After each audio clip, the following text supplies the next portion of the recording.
这立德啊笋乌卡利亚是台南关庙真出名的名产，前一阵啊有方便到位，台南有落一寡雨水，互一寡种德笋的农民真欢喜，是因为这产量会当渐渐啊恢复。不过这产量依然是减少真济。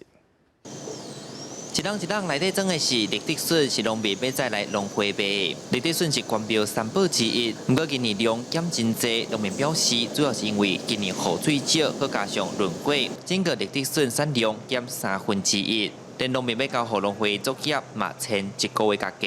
应当讲是算上坏，因为这阵啊吼，遮几冬啊来吼，拢无啥雨水嘛，啊自然就愈慢。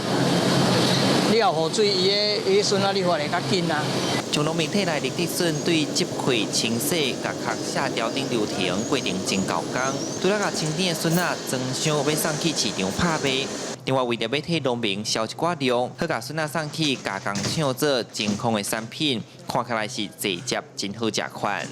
加工量啊，我嘛有控制啦，所以阮会甲一部分的甲迄个分级了送去拍卖市场，互迄个北部的消费者会使买到关庙遮的绿德笋。